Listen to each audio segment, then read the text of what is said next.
My name's William Cram. I'm a program lead for the CSI program, the 2-year for our night program here at Renton Technical College. My passion is creating with code. I approach code like a builder, like an artist, and I love seeing things and I love inspiring my students and seeing them be inspired to create things that will inspire others. Right now, my OER is for Programming 1 in computer science, the fundamentals of programming, and the goal is to have interactive, challenging assignments and assessments, but while also having a ton of material to build off of. And I'm going to continue to work on materials such as front-end web development, programming 1 through 5 materials. My goal is to have my entire program OER available so others can build off of as they like. So my OER project actually started independent of OER. When I first became a teacher, I've always believed in having more than less resources. And so I decided with so many online resources to start creating my own. So I started to add more and more using Canvas. I started to create my own materials. I was creating front-end web design materials. And that offered itself to creating these vibrant web pages, things like that. So I started to build up because I believe in having a standard where if I can show the students what they can do and the materials they have, I can say that's the expectation. And so by giving them that and setting that standard there, then I always asked them to go further. So when I learned about OER, it was just kind of kismet, because then I was doing this just for myself and my students, and I learned that I could share it with others, and that was extremely beneficial to everyone. So it was great. All of my peers supported me throughout the entire thing. I've gotten feedback from not only the people around me, but also people in the industry, because I've been trying to set, again, a standard. And I wanted to see, well, these materials, would they have been helpful for you on your journey? So I had a lot of support there. For guidance, I actually looked more towards my time in animation school, because I wanted it to have an organic feel. I wanted people to be able to share, to be open with their creations, and that was something that I experienced. When you do an art school, they have you constantly sharing, getting reviews, things like that, and that's far closer to what we do in the industry. And so I looked towards that. All the materials, I wanted people to share their work, both to see what others are capable of and also be proud of what they're doing. Because I find a little bit of competition is nice when it comes to, oh, I see what they do, I want to go after it. So I started to push towards that, and that kind of led me to where I am right now.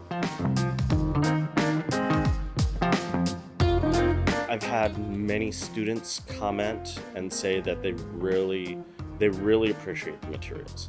I teach flex, so that means that my students can either be in class, online, or even asynchronous. I have students I've never seen in one of my classes that are doing brilliantly.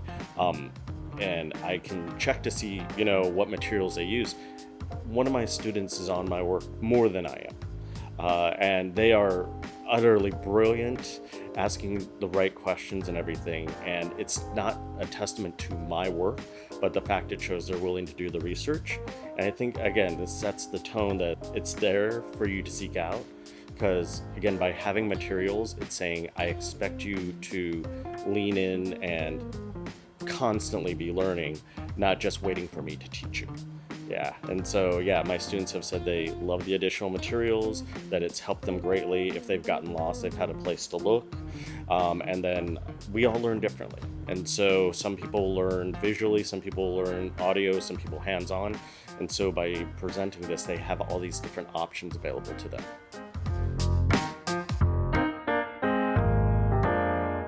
Since it was very much a kind of a me task when I first got started, challenges weren't so much in what I wanted to present, though as my material grew, I learned there were things I could refine, but it was just the amount of material I wanted to make and then presenting it in a visually appealing way. Growing up, I love fiction, but dry books would lose me quickly, right?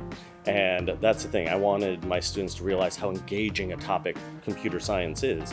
And so I wanted to add visual flourishes or do things where I had to draw attention to certain materials, have to be aware of accessibility, things like that. And so I had to really define my techniques and my vocabulary as I was initially building. But as I've grown and as I've learned more tools, it's gotten faster and more efficient.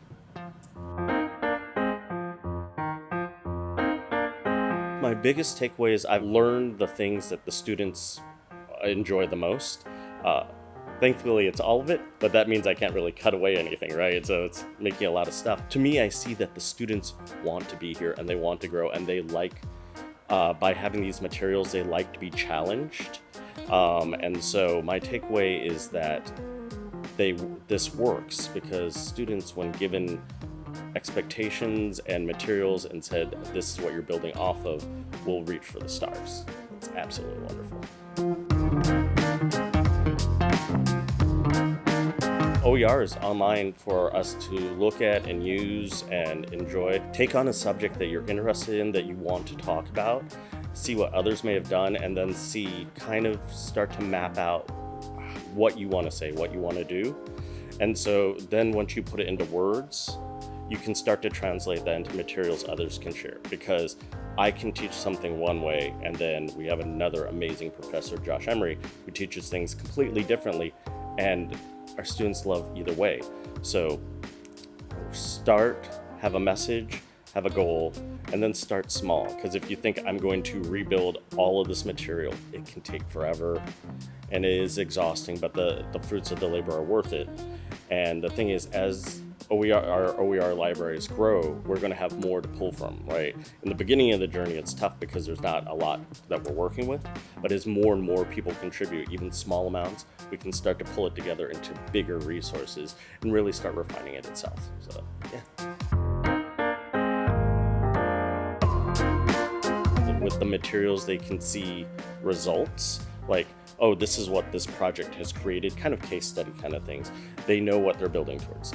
Something I've observed with computer science, and this is a conversation overall, is that a lot of students may not know what computer science is. We live in a world where it's told that they make a lot of money and then it's built by what media tells people, right?